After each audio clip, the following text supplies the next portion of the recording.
Assalamualaikum Assalamualaikum warahmatullahi warahmatullahi wabarakatuh. wabarakatuh. Di sini kami dari kelompok padi beranggotakan saya sendiri yaitu Fatimatuz Zahro. Dan saya, Gustiana Tri Rahmawati. Kelompok kami akan membahas tentang Kapita Selekta Agribisnis Komoditas Padi. Yuk kita simak videonya.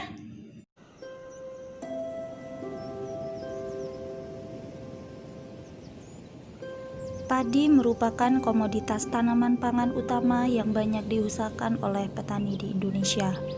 Produksi dan produktivitas padi di Indonesia 3 tahun belakangan ini cenderung mengalami fluktuasi dan penurunan. Jawa Timur merupakan sentra produksi padi di Indonesia dengan tingkat produktivitas mencapai 56,88 kuintal per hektar pada tahun 2020. Kalau menurutmu apa sih yang membuat produksi padi di Indonesia masih berfluktuasi?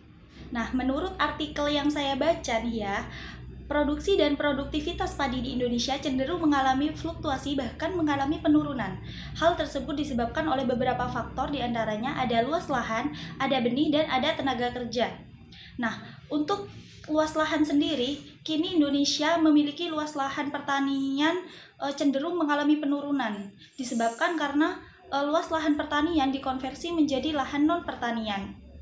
Kemudian untuk benih sendiri, di Indonesia sudah tergolong baik karena banyak benih yang sudah tersertifikasi. Akan tetapi petani itu terkadang menggunakan benih dari hasil usaha tani sebelumnya, sehingga kualitasnya itu cenderung kurang bagus. Nah, untuk tenaga kerja di Indonesia ini mayoritas sudah berusia lanjut, sehingga tingkat kemampuannya itu cenderung mengalami penurunan.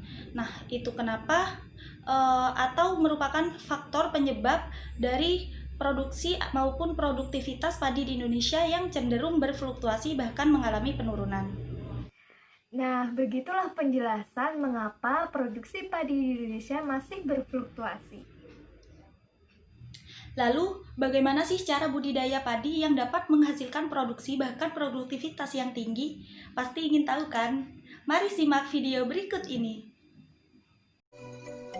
Sebelum kita memulai cara budidaya padi, kita harus tahu dulu fase-fase pada tanaman padi. Tanaman padi terdapat 3 fase pertumbuhan, yaitu fase vegetatif, fase generatif, dan fase pemasakan.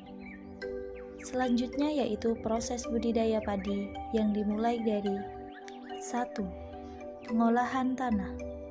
Pengolahan tanah bertujuan untuk memperbaiki aerasi dan drainase tanah yang dapat mendukung pertumbuhan tanaman. Jika kebutuhan tanaman akan air dan unsur hara terpenuhi, maka pertumbuhan tanaman menjadi lebih baik. 2. Pemilihan benih padi unggul. Tahapan selanjutnya untuk menanam padi yaitu dengan memilih padi unggul. Pilihlah padi unggul yang baik karena padi unggul yang menentukan hasil produksi yang maksimal. 3. Persemaian padi. Setelah proses perendaman padi selesai, maka lakukan semai padi unggul. Agar persemaian padi sehat, maka dilakukan pemupukan menggunakan pupuk kandang. 4. Penanaman padi. Ketika menanam bibit padi, diusahakan jangan terlalu dalam. Cukup dengan kedalaman 1-2 cm saja, agar jumlah anakan produktif tanaman padi meningkat. 5. Penyiangan lahan padi. Agar penyerapan nutrisi dapat diserap sempurna oleh tanaman padi, maka salah satu usaha yang dapat dilakukan adalah dengan memperkecil tingkat persaingan gulma. 6. Pemupukan padi. Cara pemupukan tanaman padi. Pada fase vegetatif, berikan pupuk yang mengandung nitrogen tinggi selain fosfor dan kalium. Pada fase generatif, berikan pupuk yang mengandung unsur fosfor dan kalium tinggi. 7. Perlindungan tanaman padi dari hama dan penyakit. Agar tanaman padi terhindar dari hama dan penyakit, dapat dilakukan dengan cara mengaplikasikan pupuk organik cair (GDM) untuk mencegah serangan hama dan penyakit, sehingga dapat mengurangi biaya pestisida dan mencegah padi gagal panen. 8. Pemanenan. Padi dipanen setelah mencapai umur 80-110 hari dengan kriteria bulir padi dan daun sudah menguning, tangkai merunduk, dan biji bernas dan keras. Padi dipanen menggunakan tenaga kerja manusia dan proses perontokan padi dapat menggunakan mesin perontok. Bagaimana teman-teman sudah tahu kan tentang proses budidaya padi? Selanjutnya, Fatima akan mengajak kalian untuk mengetahui proses olahan padi. Olahan padi itu bukan cuma beras loh, tapi juga bisa diolah selanjutnya, yaitu salah satunya adalah pembuatan tepung beras. Tepung beras merupakan salah satu olahan padi yang berasal dari beras yang juga bernilai ekonomis dan mudah kalian temui kan? Kemudian, tepung beras itu mudah juga loh dibuat di rumah.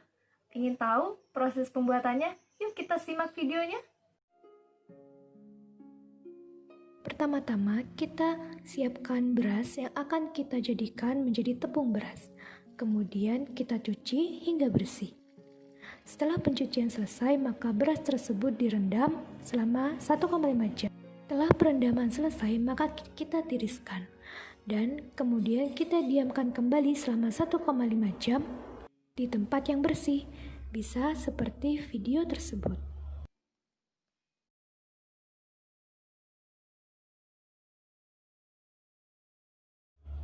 Setelah proses pendiaman selesai, maka selanjutnya ialah beras tersebut dimasukkan ke dalam blender yang telah disiapkan atau penggiling lainnya. Kita blender hingga halus ya. Halus hingga menjadi seperti tepung. Wah, ternyata sangat mudah ya membuat tepung beras sendiri di rumah. Jangan lupa untuk mencobanya ya teman-teman. Betul sekali tuh. Lalu apa aja nih kegunaan dari tepung beras itu sendiri? Pada umumnya, tepung beras itu dapat digunakan sebagai bahan baku pembuatan kue, baik itu kue basah maupun kue kering. Kemudian, selain itu, tepung beras juga berfungsi untuk kecantikan, yaitu dalam pembuatan masker wajah. Dan selain itu juga baik loh untuk kesehatan kita. Selanjutnya ada pohon industri padi. Berikut merupakan pohon industri komoditas padi. Padi akan menghasilkan jerami dan juga gabah, di mana gabah sendiri terdiri dari sekam sebanyak 15-20%, kemudian ada bekatul sebanyak 8-12%, dan ada beras sebesar 72%. Nah, setelah kita tahu bagaimana itu budidaya padi, agroindustri padi, nah yang terakhir adalah pemasaran padi. Nah, proses pemasaran padi sendiri terdapat dua cara untuk memasarkannya. Nah, yang pertama itu ada yang dipasarkan berupa berasnya dan ada juga yang dipasarkan berupa tepung berasnya. Bagaimana proses selanjutnya? Yuk kita simak video selanjutnya.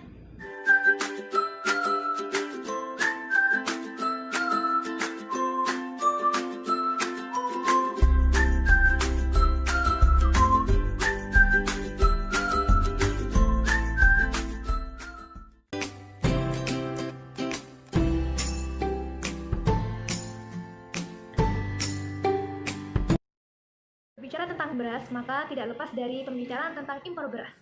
Berdasarkan data BPS, tahun 2019, data impor beras di Indonesia sebagai berikut.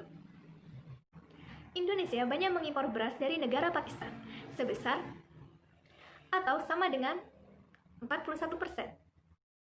Berbicara tentang ketersediaan beras di Indonesia, dilansir dari website Bulog, menyatakan bahwa sampai akhir tahun 2020, ketersediaan beras di Indonesia mencapai 7,1 juta ton.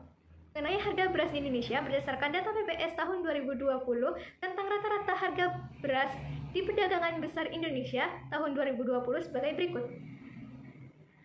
Harga tertinggi terjadi di bulan April sebesar, harga terendah terjadi di bulan November sebesar.